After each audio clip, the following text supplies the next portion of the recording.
അതെ ഗൈസ്, ഉച്ചവരെ മാത്രം ജോലിയുള്ളൊരു ദിവസമായിരുന്നു ഇന്ന്. എനിക്കൊന്നും ജോലിയുള്ളതുകൊണ്ട് തന്നെ അങ്ങനെ ഒരുമിച്ചൊരു ബ്രേക്ക്ഫാസ്റ്റ് പ്രിപ്പറേഷനോ കഴിക്കലൊന്നും നോർമലി നടക്കാറില്ല.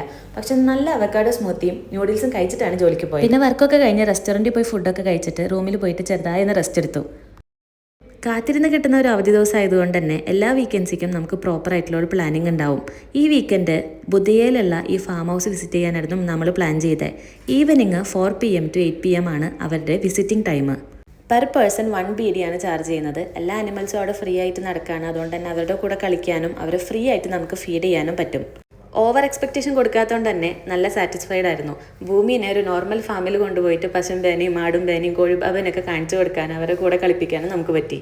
ഹോഴ്സ് റൈഡിങ് പിന്നെ കഫേ അതൊക്കെ അവിടെ അവൈലബിൾ ആണ്. അതിൻ്റെ ഡീറ്റെയിൽസ് നമുക്ക് അങ്ങനെ അറിയില്ല. പിന്നെ നമ്മളെ പാരൻസിന് കുറച്ചും കൂടി ടൈം സ്പെൻഡ് ചെയ്യണമെങ്കിൽ കുട്ടികളെ ഇതുപോലെ എൻഗേജ്ഡ് ആയിട്ട് ഇരുത്താൻ വേണ്ടിയിട്ടുള്ള ആക്ടിവിറ്റീസ് ഒക്കെ അവിടെ ഉണ്ടായിരുന്നു. നമുക്ക് ഇഷ്ടപ്പെട്ടൊരു ക്ലേ ടോയും പെയിൻറ്റും സെലക്ട് ചെയ്ത് കഴിഞ്ഞാൽ അത് അവരോടൊന്ന് കൊടുക്കും. പെയിൻറ്റ് ചെയ്ത് കഴിഞ്ഞാൽ നമ്മൾ ആദ്യം വിചാരിച്ചത് അത് അവിടെ കീപ്പ് ചെയ്യണമെന്നാണ്. പക്ഷെ അല്ല, നമുക്കത് തിരിച്ച് ഒരു മെമ്മറിക്ക് വീട്ടിൽ കൊണ്ടുപോകാം. കഷ്ടപ്പെട്ടിട്ടാണെങ്കിലും ഫാമിനോടും ആടുമ്പോടും ടാറ്റ പറഞ്ഞിട്ട് നമ്മൾ അവിടെ നിന്ന് മെല്ലെ മടങ്ങി. പിന്നെ നമ്മളുടെ സ്ഥിരം സ്പോട്ടിൽ നിന്ന് നല്ലൊരു പപ്പായ ജ്യൂസും അവർക്ക് പിന്നെ പ്രോട്ടീൻ മാംഗോ അവക്കോഡോ ഐസ്ക്രീമും കഴിച്ച് ഒരു പിസ്സയും കൂടി മേടിച്ചിട്ട് നമ്മൾ മടങ്ങി. അപ്പോൾ ഓക്കെ, താങ്ക് യു, ബൈ.